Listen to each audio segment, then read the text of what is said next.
shonen classique pour ados ou shonen original pour adolescents. Dandadan, le train de la hype ou la critique de l'overhype.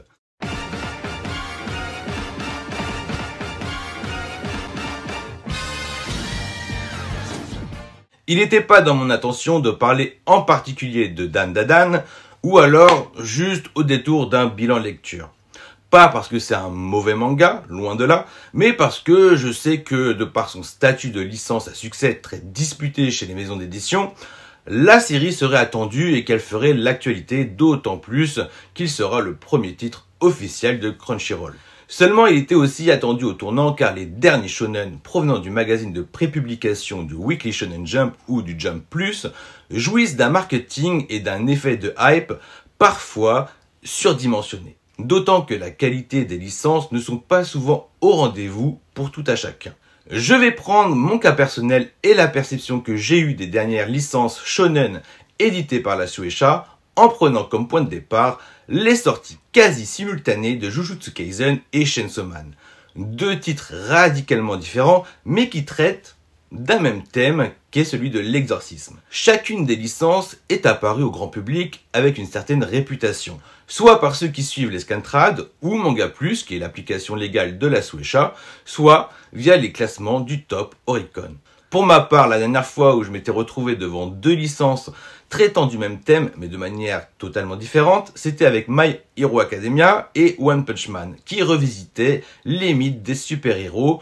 Je vous avoue que je ne me suis pas amusé à choisir, j'ai pris plaisir à lire les deux, même si j'ai une nette préférence pour One Punch Man. Je crois d'ailleurs que c'est à partir de ces deux licences qu'est sorti le terme Shonen Next Gen, pour Next Generation.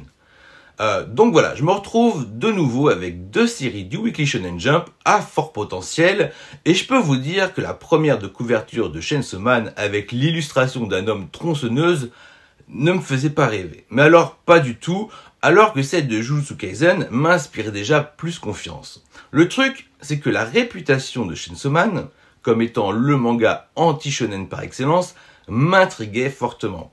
Et j'ai vraiment pas été déçu dès le premier tome car je percevais le potentiel de l'œuvre.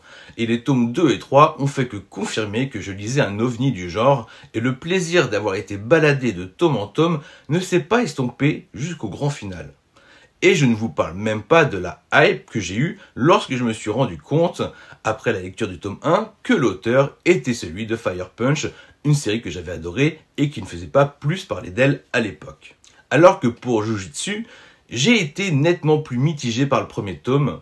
Les deux premiers tomes étaient sortis en même temps, mais je m'étais procuré que le premier dans le doute. Certes, la licence avait de très nettes qualités, mais je ne pouvais pas me détacher de l'idée d'être devant un titre qui s'inspirait beaucoup trop d'autres titres comme Naruto, Bleach, Dick Grayman et Hunter x Hunter. Enfin, les deux derniers titres, je m'en serais rendu compte plus tard. Vous me direz, ça va, il y a pire comme inspiration, et je ne vais pas vous contredire. Après, même si je trouvais le dessin et les scènes de baston un peu brouillons, j'aimais le style. Alors, j'ai pris le tome 2 pour me faire un meilleur avis de la licence et en espérant sincèrement tomber sous le charme de ce titre, en espérant qu'il s'affirme un peu plus. Hélas, le deuxième tome ne m'a absolument pas convaincu, et principalement à cause de cette épreuve shonen toute bancale et un peu bâclée dans la forêt. Pour tout vous dire, j'ai continué à prendre les tomes suivants pour l'unique raison que je lisais la série en numérique. En toute sincérité, je pense que je me serais arrêté là si j'achetais les tomes en papier. Mais voilà, la consommation numérique pour les shonen, en vrai je trouve ça top car j'ai pas l'impression de m'investir dans la série plus que ça, surtout parce qu'elle me prendra pas de place sur mes étagères. Au final, c'est une licence qui a fini par me convaincre, déjà par son style et par son récit, à partir du long flashback de Gojo au début de l'arc de Shibuya.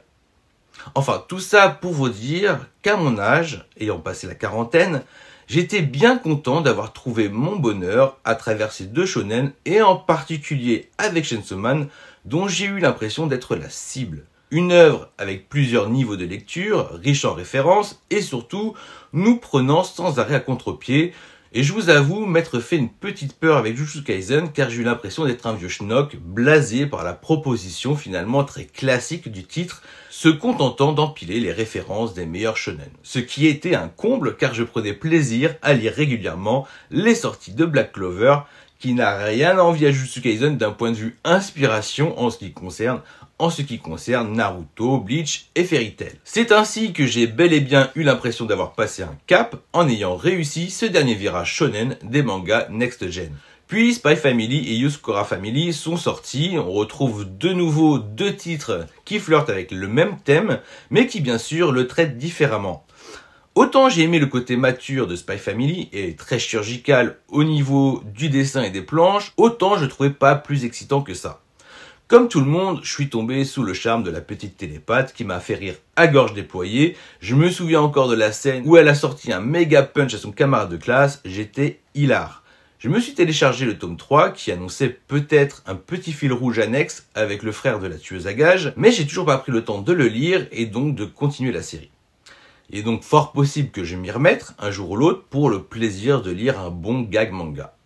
Parce que pour le coup, j'ai trouvé que la hype du titre était justifiée.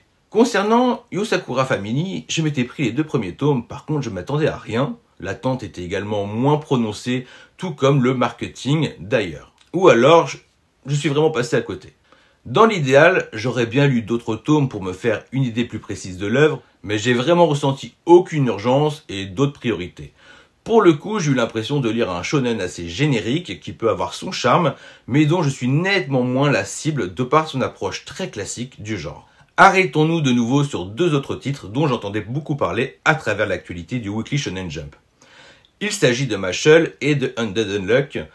Pour tout vous dire, c'était deux titres qui attisaient ma curiosité et dont j'attendais la sortie avec impatience, même s'ils semblaient rester dans le ventre mou du top Oricon.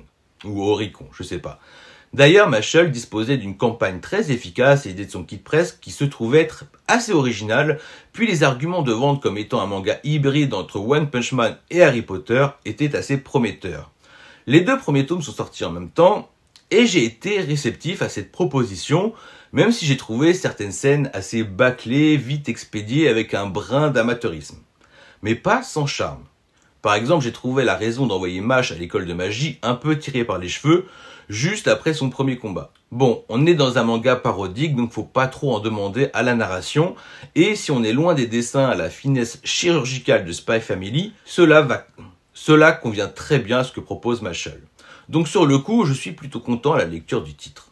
Seulement, tome après tome, je me rends compte que si l'idée de base était bonne, la narration devient très classique, mais surtout très lassante. Dans le genre, je viens à prendre plus de plaisir à lire un titre comme Iruma à l'école des démons, que je trouvais lui très rafraîchissant à défaut d'être vraiment original.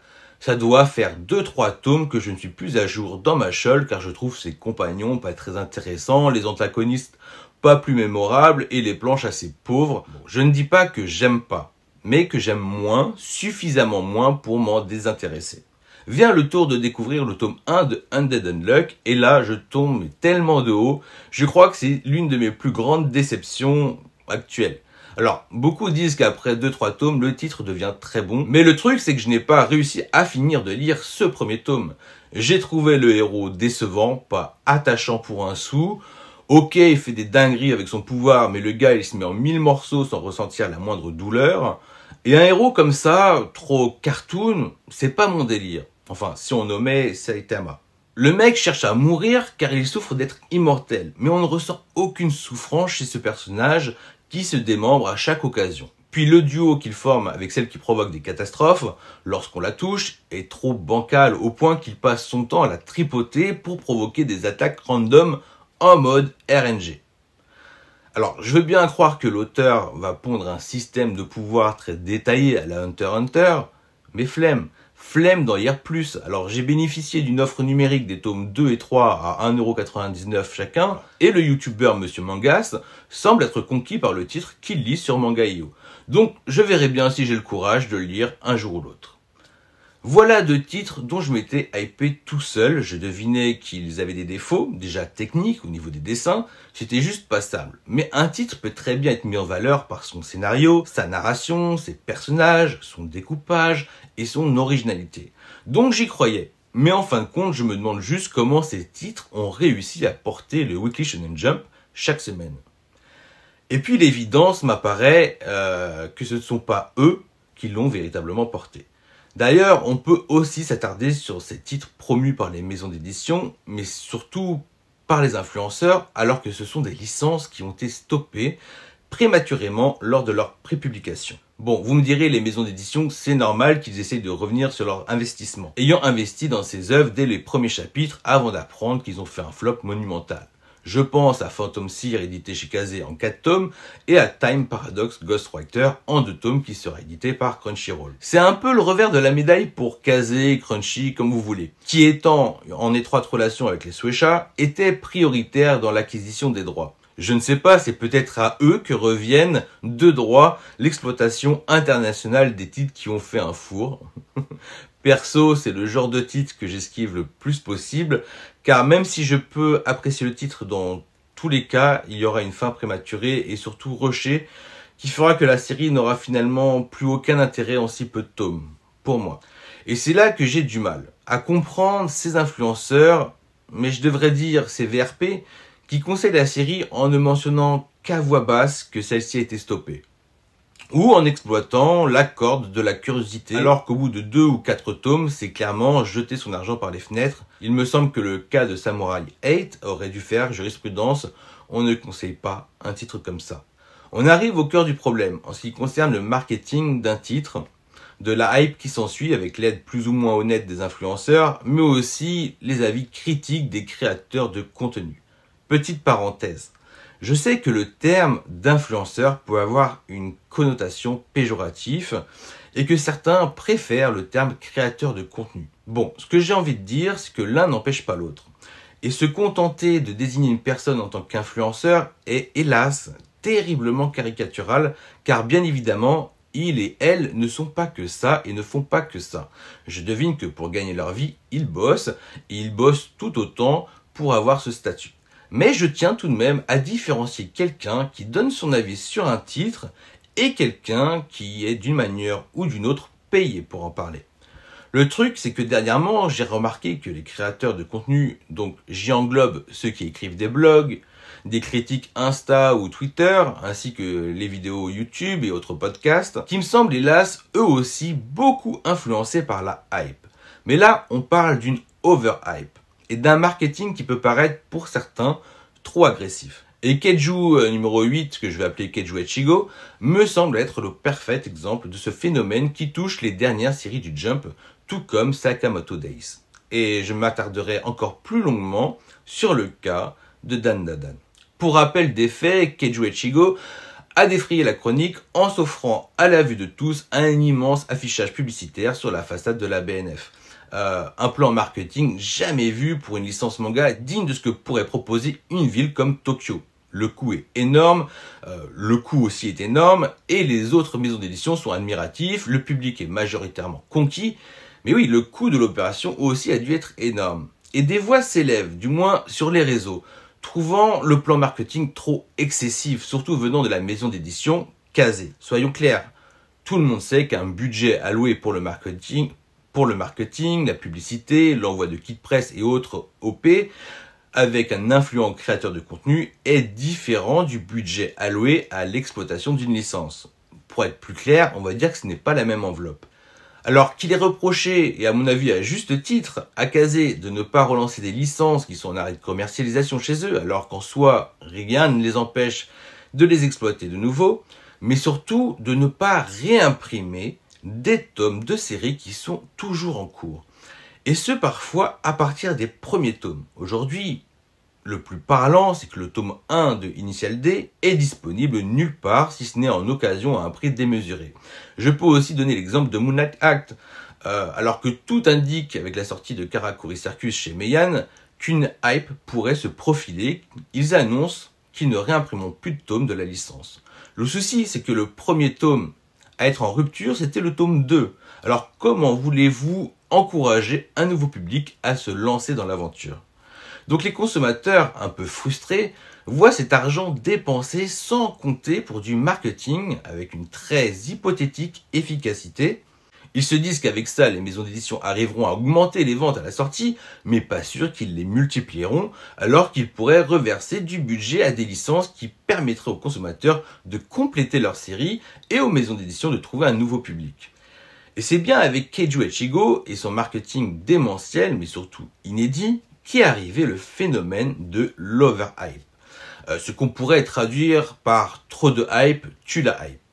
Phénomène compréhensible mais regrettable parce que ça reste appréciable de voir la culture qui nous passionne envahir l'espace public. Que ce soit dans ou sur les transports en commun, effet exceptionnel en façade d'immeuble. Alors en ce qui concerne le titre, beaucoup ont sauté dessus et je crois même qu'il a eu le record du meilleur démarrage dans sa première semaine.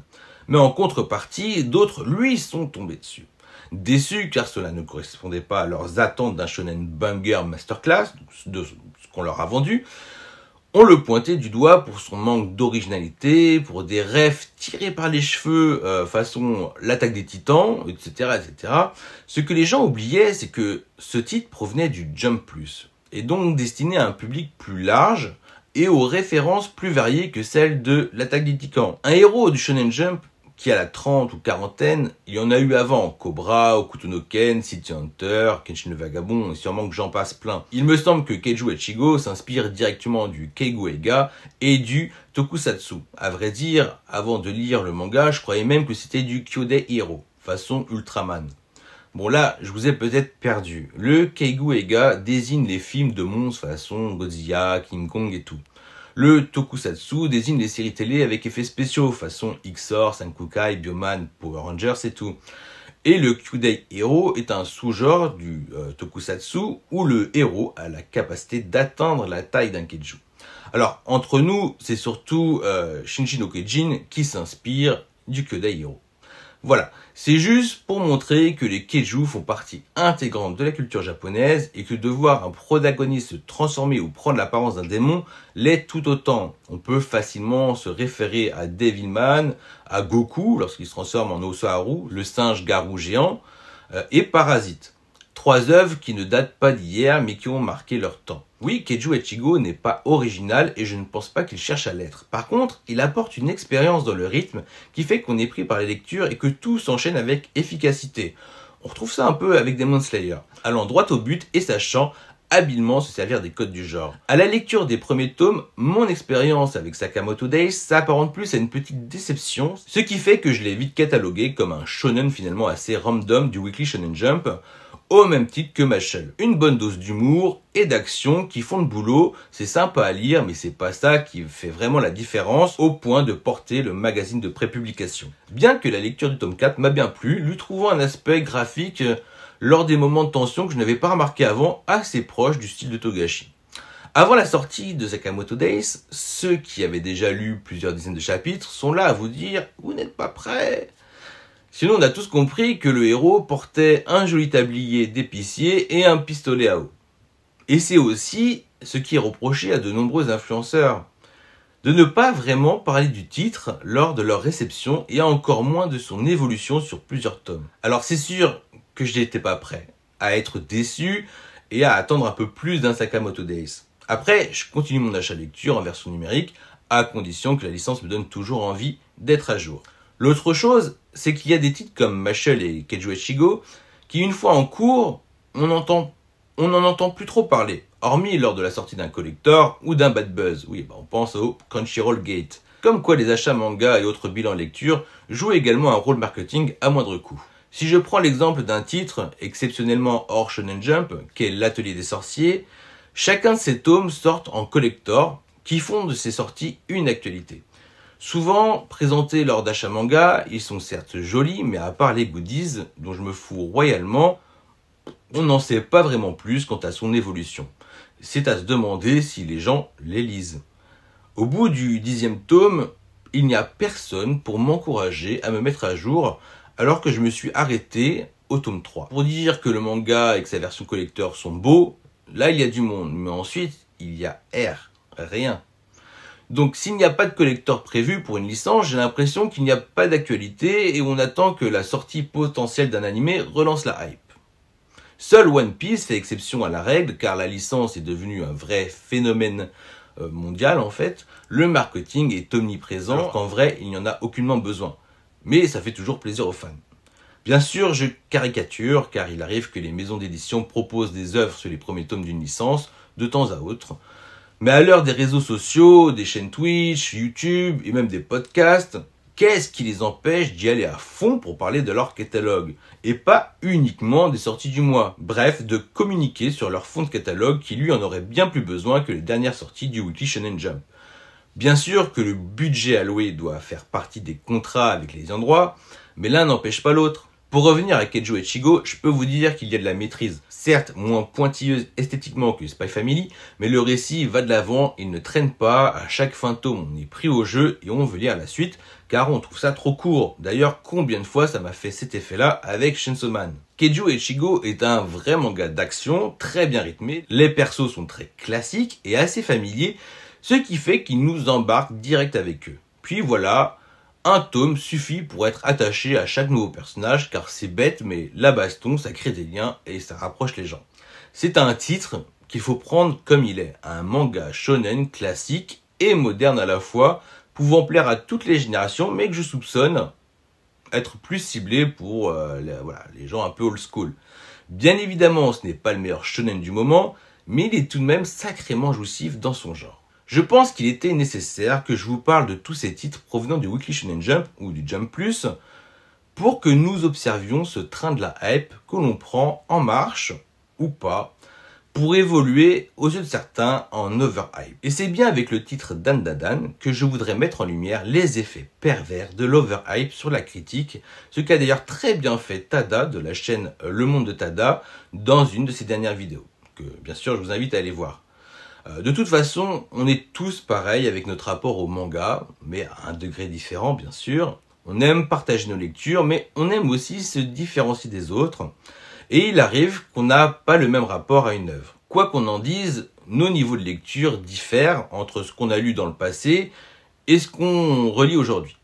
Puis à partir du moment où on interprétera notre lecture, notre avis sera et restera toujours subjectif. On peut reconnaître objectivement qu'un manga est bon, mais subjectivement ne pas l'apprécier plus que ça. Parce que l'auteur lui-même n'aura pas notion des diverses interprétations que causera son œuvre sur les lecteurs, qui sont tous censés avoir une expérience de lecture plus ou moins différente les uns des autres. Sans parler du fait qu'à l'origine, les mangas sont dessinés à l'intention du public japonais. Peut-être un peu moins aujourd'hui avec le succès des séries à l'international et l'ouverture de l'application Manga Plus au monde. Mais c'est aussi une notion que les occidentaux oublient un peu vite. Puis soyons honnêtes, même si les goûts et les couleurs ne se discutent pas, il y en a qui ne font pas d'efforts en sortant des avis désastreux. Et comment ne pas penser que l'autre dit des conneries et qu'il n'a rien compris à une œuvre, quitte à se la jouer élitiste. Puis entre nous, je pense que tous ceux qui donnent régulièrement leur avis sur leur lecture seront d'accord avec moi pour dire que cela a changé leur habitude de lecture et qu'ils lisent différemment qu'une personne qui lit juste par plaisir et surtout sans préjugés. Puis parmi ces lecteurs vieillissants et expérimentés, il est possible que les shonen n'aient plus la même saveur et qu'ils ne retrouvent plus la même expérience d'antan.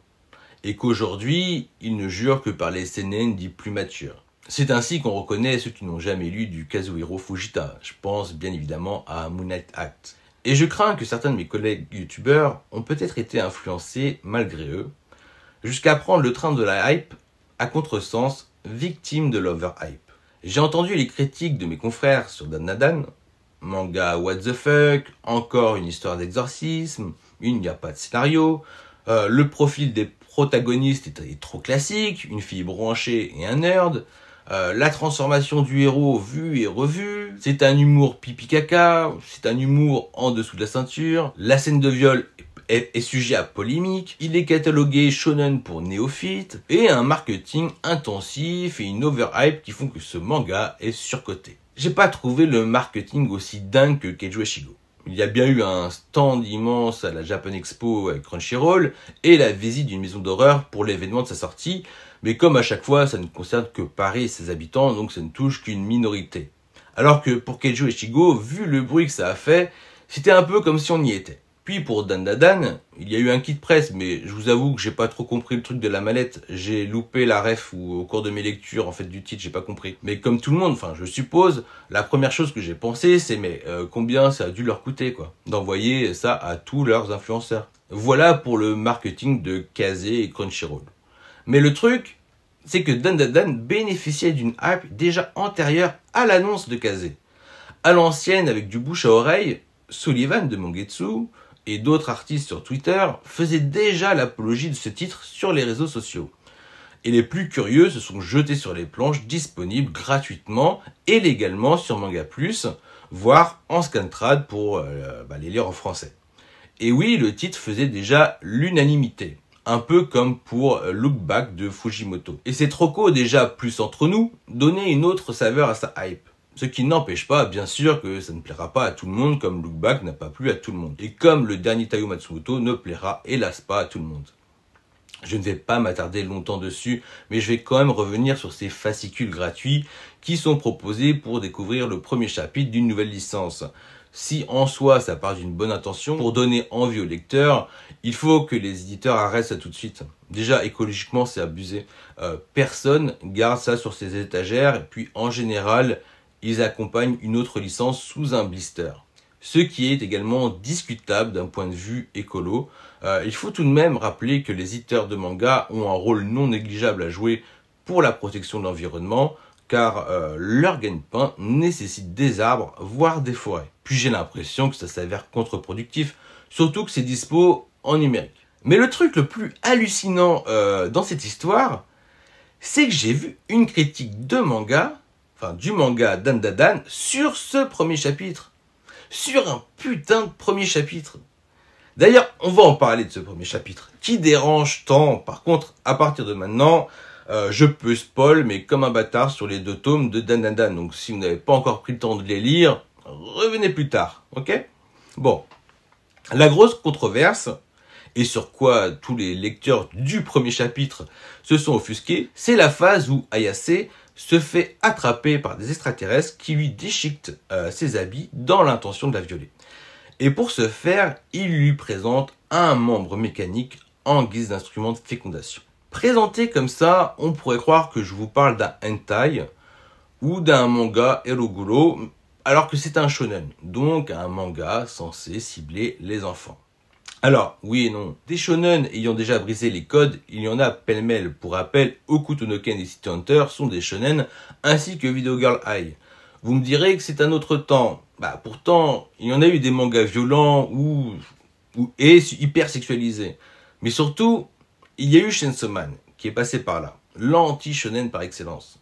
Et vous n'êtes pas sans savoir que nous avons affaire à l'un des insistants de Fujimoto, qui a bossé sur ce titre, avec qui il partage le même tanto, grosso modo le même responsable éditorial. Donc le gars, il sait jouer avec les codes.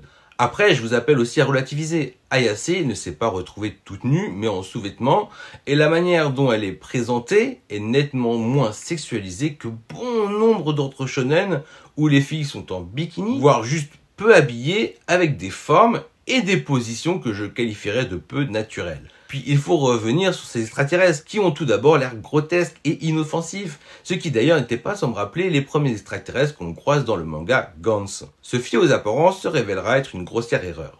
Et il en va de même pour ceux de Dan Da Dan. On passe d'une situation assez grotesque, faut les voir arriver comme des vrais guignols un peu neuneux, puis d'une case à l'autre ça vire au cauchemar. Alors oui, sur le coup ça m'a frappé. Mais c'est surtout le danger immédiat. Tout d'un coup, nous sommes dans l'urgence avec Ken qui, de son côté, lui aussi se retrouve face au fantôme de Mehmet Turbo qui veut lui pomper le dard. Et enfin, oublions pas le sort qui est réservé à l'extraterrestre qui a voulu abuser de Ayase. J'ai trouvé le retournement de situation parfait et qui l'a vu venir. Sérieux, faut pas cracher sur ce premier chapitre, mais après vous faites ce que vous voulez. Mais stop à la police des pruderies, quoi. Bon, après j'entends qu'on n'a pas tous le même niveau de lecture, les mêmes expériences, et quand je parle de niveau de lecture, je parle d'interprétation. Mais sérieusement, il n'y a rien de méchant, et oui, la tub mécanique de l'extraterrestre, c'était flippant, mais faut vous en remettre. C'était l'effet recherché. Et vous en verrez d'autres des situations où de vieux dégueulasses vont vouloir s'en prendre à Ayase. Ce qui peut facilement faire écho de ce que vivent nos mineurs, nos sœurs, nos filles. Pourquoi le nier?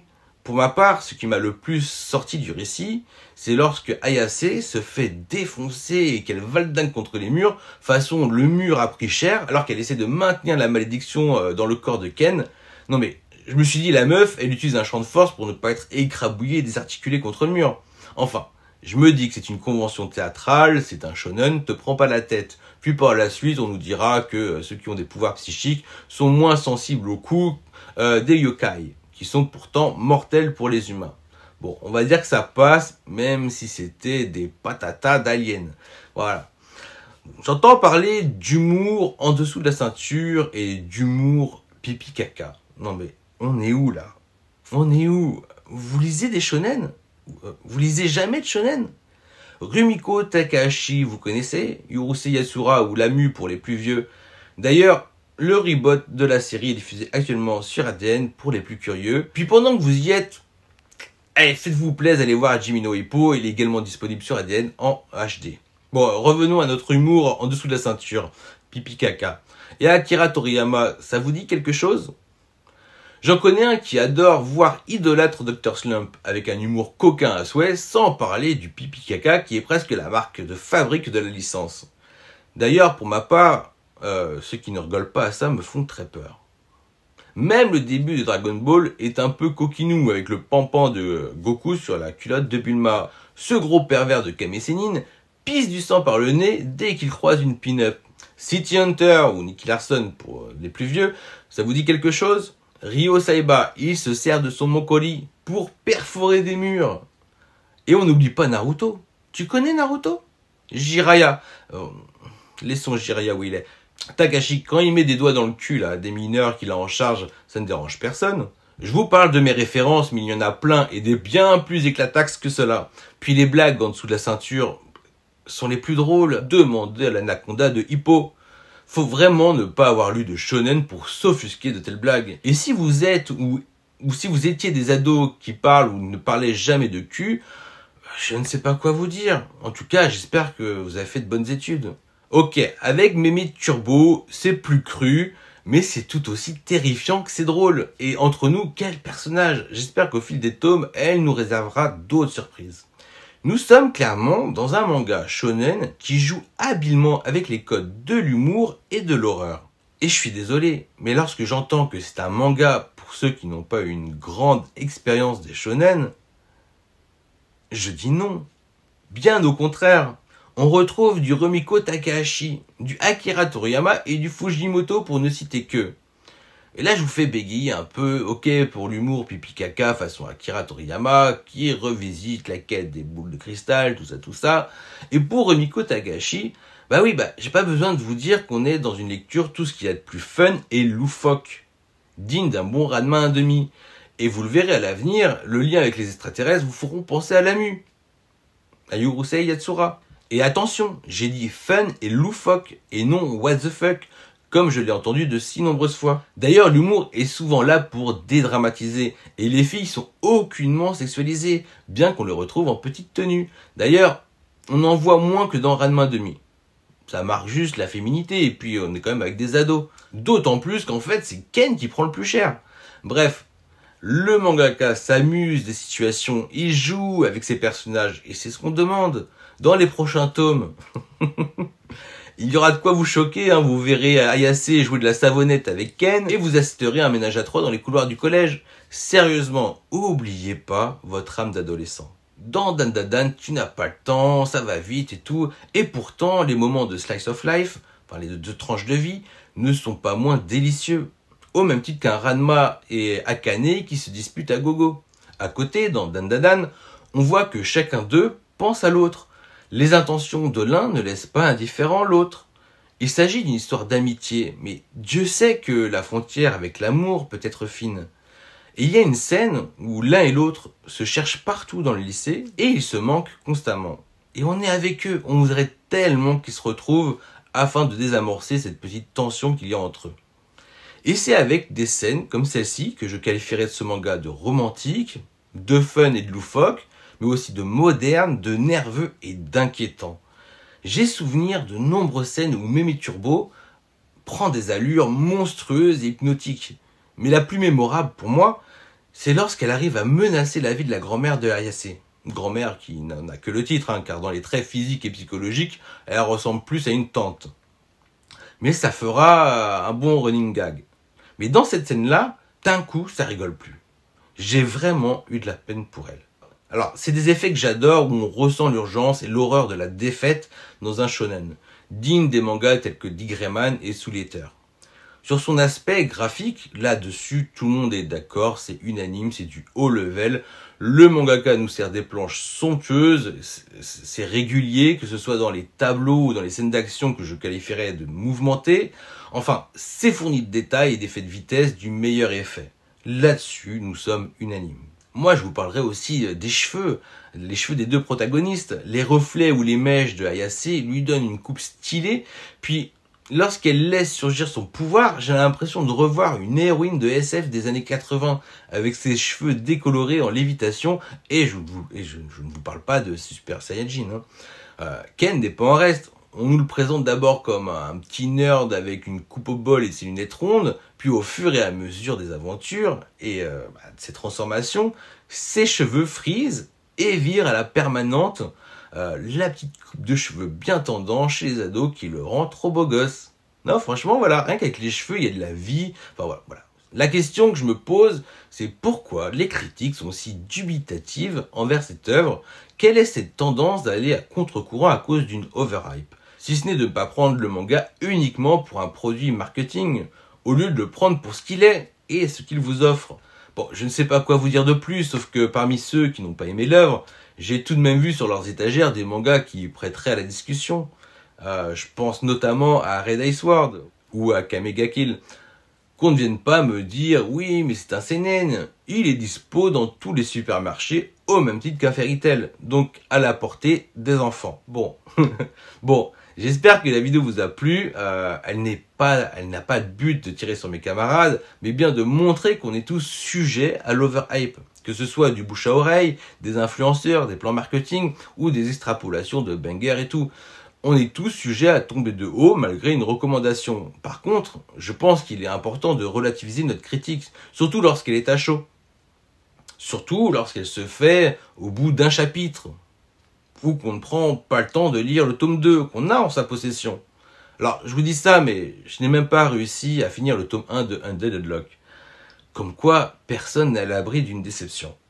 Néanmoins, j'ai parfois l'impression que la critique vire à la réaction. J'ai moi-même souvenir d'avoir été profondément déçu par une lecture dont j'aimais bien le synopsis un peu grotesque. C'était Super H Heroes. J'ai dit pendant 4 minutes que c'était de la merde. Et rien que de la merde et que de la merde. Et ce, malgré ses qualités graphiques et tout. Parce que j'étais dégoûté d'avoir claqué mes thunes pour ce manga qui symbolisait tout ce que je n'aime pas dans le ecchi fanservice. Et je finis avec ça. Oui, objectivement, Fairy Tail est un bon manga, même s'il ne m'intéresse pas, car ça utilise des ingrédients qui me dérangent.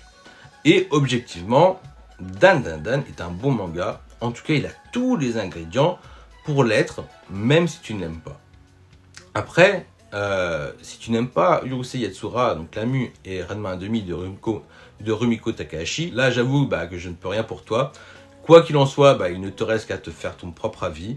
Sur ce, n'hésitez pas à faire un tour sur la chaîne du Monde de Tada qui traite très bien de ce sujet et sur le podcast de 5DC, 5ème de couverture, qui s'attarde sur ce qui est objectivement ou subjectivement un bon manga. J'ai pas eu le temps de l'écouter dans son intégralité, mais ça commençait bien. Déjà, ça parlait un peu de subjectivité, d'objectivité, du temps qu'on donne à une œuvre, tout ça. Donc voilà, c'est très intéressant à écouter. Sur ce, prenez soin de vous, faites-vous plaisir et à bientôt pour un spécial coq de combat. Ciao!